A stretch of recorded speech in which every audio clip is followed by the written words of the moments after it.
malapit ng computer para mag-module tayo, mag-answer tayo ng module. At ito nga yung invitation ni baby, and then hindi namin na pamigay kanina dahil sobrang daming tao, and then meron pa lang tao ngayon sa bye-bye, and then pumunta kasi yung nanay ko dito, kaya na basic kami, and hindi ako naka-answer ng module. Bukas pa naman ipas. Aray ko. So, eto siya guys, and then linilinis ko siya ngayon pa. And then, lalagay ako ng camera, baka maglalagay ako ng parang tablet dahil baka magamit ko pa yung tablet. Ito yung tablet, and hiram muna ako kay kuya. Dahil yung isa kong cellphone is, kasi, bawal pa kasi siya. Then, tabi ko lang siya, malapit sa teddy bear. Ayan. And then, kunin ko muna yung mga modules ko. And sobrang dami niya. And ito yung lagyanan ng gamit ko. Pang modules siya guys, so. Ewan. Yun. Kunin ko muna yung pen ko. Kasi nandito ko na ipinalagay lahat yung kailangan kong gamit.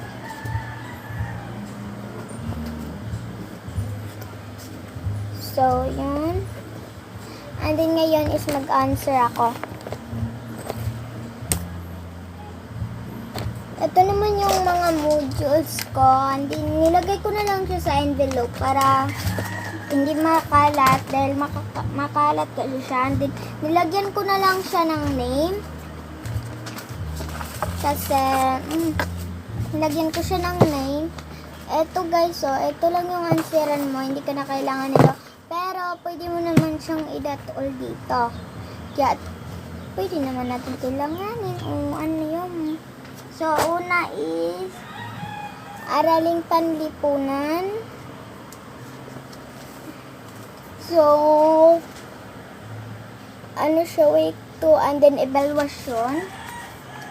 Hanapin ko muna yung evaluation. Siya lang mag-isa evaluation. Ito guys,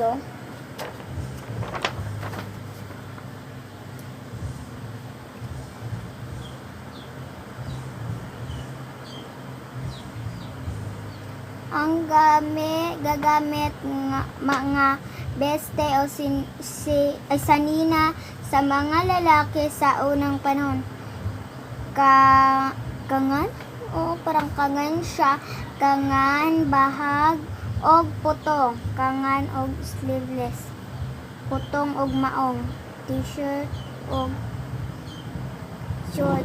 So, baka A siya guys. Kasi nabasa ko kasi siya dito noon. Basta. So, yung answer ko sa number 2. Tapos ako sa number 1. Number 2. Okay niyang gigamit nga beste o sinina sa mga babae. So, baro o sayal sa luwal ng t-shirt o saya o spaghetti sa nina. So, tingnan ko muna kasi nakalimutan ko rin siya.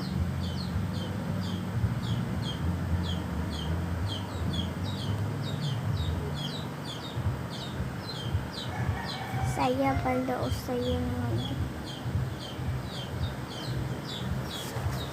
Kalimutan ko.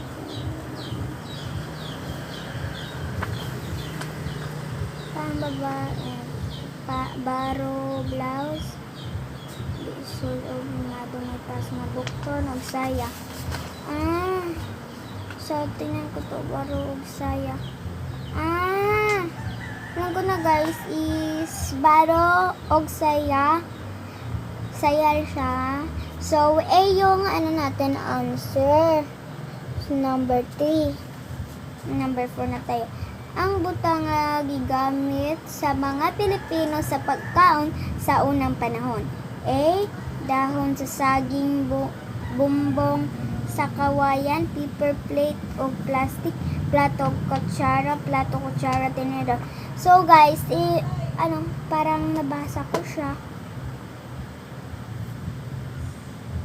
ay yung answer.